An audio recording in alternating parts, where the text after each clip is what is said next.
Hello aspirants, in this short video we will talk about the deep tech startups. Okay, अभी deep technology में ना सब कुछ आ जाता है यार। आर्टिफिशियल इंटेलिजेंस ले लीजिए, आप आईओटी ले लीजिए, आप ड्रोन्स वगैरह ले सकते हो, डेटा एनालिटिक्स, बिग डेटा, या फिर हम लोग जितना भी बायोटेक्नोलॉजी में पढ़ते हैं, genetic engineering and all those things, ये सब आ जाता है। जैसे मॉन्सेंटो, ठीक है, उसने सबसे ज्यादा डेवलपमेंट किया है इसमें जीन एडिटिंग में, एग्रीकल्चर के लिए। ठीक है, ये सब जितने भी ये थे, जितनी भी आज बड़ी बड़ी कंपनी थी, सब कभी ना कभी एक स्टार्टअप की तरह ही शुरू हुई थी।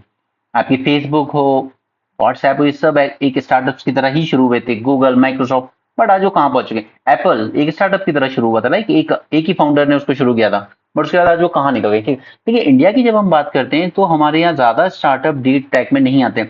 मोस्टली हमारे यहाँ जो स्टार्टअप्स है ना, उनका सिंगल पॉइंट एजेंडा है कि हमारी जो कंज्यूमरिस्ट सोसाइटी है, ठीक है, ये काफी बड़ी है, तो वो बस उसी चीज में लगे हैं। यहां से परचेज किया, यहां पे सेल किया, बस इतना ही चल रहा है। चाहे वो ई कॉमर्स हो, डिलीवरी का काम हो एंड ऑल दोज थिंग्स। ठीक है, तो हम लोग डीप टेक्नोलॉजी में कभी हमने ज्यादा स्टार्टअप्स ने फोकस नहीं किया हमारे यहाँ। तो चलिए इसकी बात करते हैं। जैसे ये एक न्यूज रिपोर्ट है from the Hindu itself that India deep tech startup in technology such as artificial intelligence, blockchain, IoT, they grew at a healthy CGAR of 53% last year. But problem, पहले इसका कुछ फैक्ट याद रख लेते हैं दैट हमारे यहाँ ओवर 3000 डीप टेक स्टार्टअप्स हैं which have raised $2.7 billion last year. But अब इसमें देखिए आप, सबसे ज्यादा स्टार्टअप्स कहाँ पे आए? आर्टिफिशियल इंटेलिजेंस में 1900 प्लस आउट ऑफ 3000। अब ये आर्टिफिशियल इंटेलिजेंस देखने में भले ही अच्छा लगता हो, बट द थिंग इज कि it is more sort of chatbot. बस चैटबॉट लगा दिया, आपको जो भी कंप्लेन है, जो भी इंक्वायरी करनी है, जो भी ग्रीवांसेस हैं, वो आप यहाँ से इनके साथ चैट करते रहिए, डिस्कस करते रहिए। बट ये थिंग इज कि हमें ज्यादा जरूरत है बिग डेटा एनालिटिक्स में। ठीक है, जैसे मैंने एग्रीकल्चर के साथ आपके साथ सेशन किया था, तो मैंने आपके साथ वहां पे बात की थी प्रिडिक्टिव, ठीक है, प्रिडिक्टिव एनालिसिस की। उसी तरह से IoT, blockchain, augmented virtual reality, robotics, drone, 3D printing, हमें इनमें नंबर ऑफ स्टार्टअप ज्यादा चाहिए, जबकि अधिकतर हमारे पास आ रहे हैं ये सिर्फ आर्टिफिशियल इंटेलिजेंस है, वो भी more sort of routine desk job कह सकते हो, रूटीन जॉब एकदम। The share of deep tech startups in India is just 12%. Then यहाँ पे डीप टेक्नोलॉजी स्टार्टअप सबसे ज्यादा कहाँ से आते हैं? तो वो एक्सपेक्टेड है अकेले बेंगलुरु से 25 to 30%, उसके बाद दिल्ली से आते हैं, then Mumbai and others. Okay, तो ये बात हो गई कुछ फैक्ट्स की। एनीवे, चलिए जल्दी से इंट्रोडक्शन देखते हैं।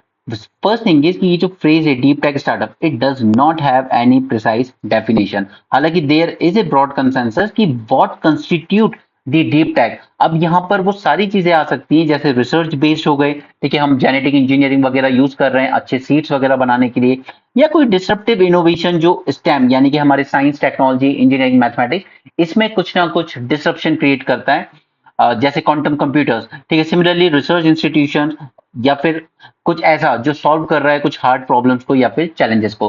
For example, recycling sewage to get clean water at an affordable cost. अगर इस तरह का कोई स्टार्टअप आता है तो हम उसको कहेंगे deep technology startup. Low cost solution at scale for curing blindness, या affordable solution for treating disease such as diabetes, dementia, cancer etcetera, creating an alternative to lithium ion batteries, या फिर low cost satellite launching system. तो इस तरह के जो startup आते हैं उनको हम लोग कहते हैं डीप टेक। ठीक है। हालांकि नेस्कॉम ने एक छोटी सी डेफिनेशन दी है, तो उसको आप कोट कर सकते हैं that active tech startup that create, deploy और use advance technology in their product और services are considered as deep tech startup. ठीक है, यानी कि वो स्टार्टअप जो वर्क कर रहे हो आर्टिफिशियल इंटेलिजेंस के डोमेन में, मशीन लर्निंग के, IoT, blockchain, big data and so on. तो आज ये जितने भी बड़ी बड़ी कंपनीज है, Microsoft, Google, Apple, Intel, Tesla, Moderna, SpaceX, ये सब स्टार्ट हुए थे as a mere technology bets, और वो भी कोई ज्यादा साल पीछे नहीं, ये पिछले 20 साल की ही तरक्की है इनकी। सुनो, व्हाट इज द नीड? अब ये टॉपिक, ये आप खुद से पढ़ लीजिएगा सेक्शन। नीड देखिए सबको होती है इसकी, कॉर्पोरेट्स को भी है, गवर्नमेंट को भी है और एकेडमिया को भी है। कॉर्पोरेट्स को क्यों? क्योंकि ये बिल्ड करेगा उनकी, उनके टेक कैपेबिलिटीज को, एडॉप्शन को, बिजनेस और ग्रो होगा और बिजनेस सस्टेनेबल भी होगा। गवर्नमेंट के लिए क्योंकि ये इकोनॉमिक, फाइनेंशियल, सोशल इंपैक्ट लेकर आता है, और इंडस्ट्रीज ग्रो होती है, एम्प्लॉयमेंट मिलता है, उसके बाद आपको उतना ही ज्यादा रेवेन्यू अर्न करते हो। एकेडमिक्स की बात करें तो drive the innovation, research and development and skill building. अभी मैं आपको एग्जांपल दिखाऊंगा आईआईटी मैड्रास का। नाउ हियर डीप टेक का पोटेंशियल अगर हम देखें तो potential of AI and data to add to India's economy by 2025 at least 450 to 500 billion dollar. ठीक है, इसलिए डीप टेक्नोलॉजी स्टार्टअप पे हमें ज्यादा फोकस करने की जरूरत है, बट इसमें काफी सारे चैलेंजेस हैं। फर्स्ट थिंग इज कि ये जो डीप टेक स्टार्टअप्स होते हैं इनका जेस्टेशन पीरियड काफी लेंथी हो जाता है। ऐसा नहीं है कि आज बनाया जैप्टो वगैरह की तरह अ, और कुछ ही टाइम में ग्रो हो गया। It's not gonna like that. ये टेक्नोलॉजी बेस्ड होते हैं तो yes it take long gestation period at least 5 to 8 years। ये तो उतना लंबा सस्टेन करना भी आसान नहीं होता। Second is it require more capital as well as specialised talent and expert knowledge, वो भी in more than one domain to develop and validate any science based innovation. Third, the risk of failure is very high. इसमें failure के risk ज्यादा है कि अगर चलिए हमने कोई बना लिया कि हम बेस्ट क्वालिटी के सीड्स बनाएंगे फार्मिंग के लिए, ठीक है, हो सकता है सक्सेसफुल हो जाए जीन एडिटिंग में, या हो सकता है फेल भी हो जाए, राइट। उसके अलावा यहाँ पे आपको पहले प्रॉब्लम आइडेंटिफाई करनी होती है कि रियल प्रॉब्लम्स क्या है हमारी रियल लाइफ में, और क्या इसको सॉल्व करना वर्थ रहेगा। क्या ये हमें फ्यूचर में अगर हम कोई ऐसी टेक्नोलॉजी डेवलप कर लेते हैं जिससे हम जो वेस्ट है उसको अच्छे से सस्टेनेबल वे में हैंडल कर सकें, ठीक है, ये लैंडफिल साइट्स ना बने जैसे दिल्ली में, तो क्या ये वर्थ होगी सॉल्व करना इस प्रॉब्लम को यूजिंग दिस टेक्नोलॉजी। ओके, और क्या मार्केट से उतनी डिमांड आएगी इसके लिए, क्या कल को गवर्नमेंट हमें कह सकती है स्टार्टअप्स को कि ये जो वेस्ट है दिल्ली में इसको आप हैंडल कीजिए, इसको कुछ और फॉर्म में कन्वर्ट कर लीजिए जिसमें ये यूज किया जा सके, एंड वी विल आल्सो पे you for this. Fourth is बहुत सारे वेंचर कैपिटल फंड्स तो हैं हमारे यहाँ, लेकिन वो इन्वेस्ट करना पसंद करते हैं लो रिस्क इन्वेस्टमेंट में, जैसे नाइका में इन्वेस्ट कर दिया, शुगर ब्रांड में इन्वेस्ट कर दिया, ठीक है। इस तरह के टेक्नोलॉजी बेस्ड स्टार्टअप्स में इन्वेस्ट बहुत कम करते हैं क्योंकि उनको लगता है कि इसमें फेलियर के चांसेस ज्यादा हैं। उनका सिंगल फोकस रहता है कि हमें तो एक्सप्लॉइट करना है इंडिया का ग्रोइंग कंजम्पशन इकोनॉमी, यानी कि इसी तरह के बस जैप्टो टाइप के स्टार्टअप्स लॉन्च होते रहते हैं। Fifth, academic research. अब एकेडमिक्स में रिसर्च तो होती है, बट मैंने इंट्रोडक्टरी लेक्चर में भी बात की थी that India lag in their potential to convert this research into deep tech startup. और ये फेल होने की वजह क्या है? फर्स्ट इज कि एस्पिरेशंस तो हैं that we want to convert our innovation into an enterprise, but we do not have that mindset.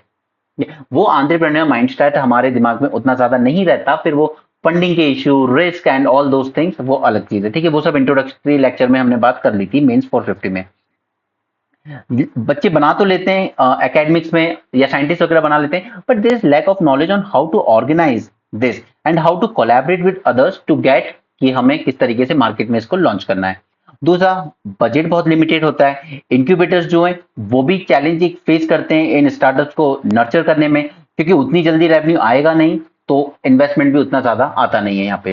Next is there is inadequate appreciation amongst the policy makers and university administrator, कि किसी बच्चे ने कुछ बनाया but at the same time जो university के administrator हैं या जो पॉलिसी मेकर्स हैं वो उतना ज्यादा उसको सपोर्ट नहीं कर रहे हैं कि वो अपनी रिसर्च को कमर्शियलाइज कर पाए। ओके, तो फर्दर स्टेप्स हम लोग क्या कर सकते हैं? अब इसमें ध्यान से देखिएगा, काफी सारे एग्जांपल्स हैं जो आप कोट कर सकते हैं। फर्स्ट इज कि we need to introduce a customer discovery and customer development program to develop the deep tech startup from academic and research institution. For example, in 2013 US government ने launch किया था आई cops programme, और इस पे पूरा focus था उनका कि हमें कमर्शियलाइज करना है जो भी रिसर्च हमारे यहाँ एकेडमिक्स में हो रही है। इसी इसी तरीके से ताकि इसमें क्या हुआ था कि जो रिसर्चर्स हैं इनके, उनको एक वैल्यूएबल इंसाइट मिल जाती थी एंटरप्रेन्योरशिप में कि हमें कैसे अपना बिजनेस स्टार्ट करना है, इंडस्ट्री की रिक्वायरमेंट्स क्या है और चैलेंजेस क्या है, किस तरीके से उनकी की गई रिसर्च इंडस्ट्री के काम आ सकती है। इसी पे मॉडल आई कॉप्स मॉडल पर ही बेस हमारे यहाँ भी आईआईटी मैड्रास ने एक प्रोग्राम लॉन्च किया that is incubate programme.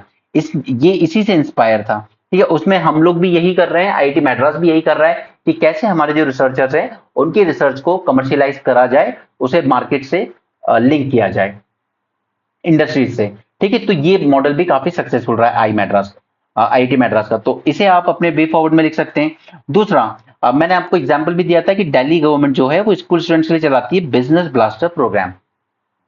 Okay, तो हमें यहाँ पे इनकलकेट करना होगा एक कल्चर ऑफ एंटरप्रेन्योरशिप कि हर इंसान सोचे कि यार साइड करो ये गवर्नमेंट जॉब्स को, मुझे अपना खुद का एक बिजनेस स्टार्ट करना है और एक कुछ बड़ा बनाना है, ठीक है, जैसे कि रोमन सैनी ने करके दिखाया। Government should also provide the monetary as well as non monetary incentives to the startups. अब मॉनेटरी इंसेंटिव्स में हम लोग क्या दे सकते हैं इनको? फर्स्ट इज आप रिम्बर्समेंट कर लीजिए हमारे जो रेंटल है या लीज लैंड है, ठीक है, उसमें जो पैसा जा रहा है रेंट वगैरह पे, तो वो आप हमें रीइंबर्स कर दीजिए कि आप रेंट वेंट की चिंता ना करें, आप अपना ऑफिस लें, अपना वर्क शुरू करें, जो भी रेंट आप पे करोगे वो गवर्नमेंट आपको रीइंबर्स कर देगी। दूसरा, आप ग्रांट्स दे सकते हैं हमें, ताकि हम अपने पेटेंट फाइल करने के लिए जो पैसा खर्च कर रहे हैं वो आप हमें रीइंबर्स कर दीजिए अगर हमें पेटेंट मिल जाता है, यानी कि हमारी रिसर्च वर्थ है। दूसरा, आप हमें रेंटल कॉस्ट वगैरह जो भी है हमारी वो सब रीइंबर्स कर सकते हैं, ताकि हमारे जो डे टू डे एक्सपेंडिचर है वो उतने ज्यादा ना हो, हम लॉन्ग टर्म चीज में इन्वेस्ट कर सकें, कि हमें जो टेक्नोलॉजी चाहिए, ठीक है, जो इक्विपमेंट्स खरीदे हम उसमें इन्वेस्ट करें, ना कि ये मंथली के जो रेंटल और इस तरह के खर्चे हैं वो गवर्नमेंट रीइंबर्स कर दे हमें। नॉन मॉनेटरी बेनिफिट्स में हम लोग क्या कर सकते हैं? We can facilitate the participation of companies for subsidize subscription of technology offering. Obvious बात है कि हम लोग कोई भी प्रोडक्ट डेवलप कर रहे हैं उसमें हमें टेक्नोलॉजीज वगैरह की जरूरत पड़ेगी, हमें मैन पावर की जरूरत पड़ेगी, तो एटलीस्ट अब कुछ कोई चीज अगर बहुत कॉस्टली आ रही है, जैसे आजकल चैट जीपीटी के बड़े बड़े वर्जन आ गए, ठीक है, ये सब पेड वर्जन है, आपको हर मंथली इन पे करना पड़ता है, तो ये चीज गवर्नमेंट इनको रिम्बर्स कर सकती है कि ठीक है ये टेक्नोलॉजी हम खरीद के अपने गवर्नमेंट प्लेटफॉर्म पे रख देंगे, वहां से आप एक्सेस कर सकते हो openly. It can organize fund raising events, it can relax government procurement process for startup, जैसे एमएसएमई के लिए होता है कि 25% प्रोक्योरमेंट वहां से करेंगे, तो उसी तरीके से आप 25% प्रोक्योरमेंट स्ट्रिक्टली स्टार्टअप से कर लीजिए, गवर्नमेंट जो भी प्रोक्योरमेंट करती है। ओके, तो ये एक शॉर्ट डिस्कशन था about this deep tech startups. So that's it for this session. Thanks for joining. Have a great day and keep learning.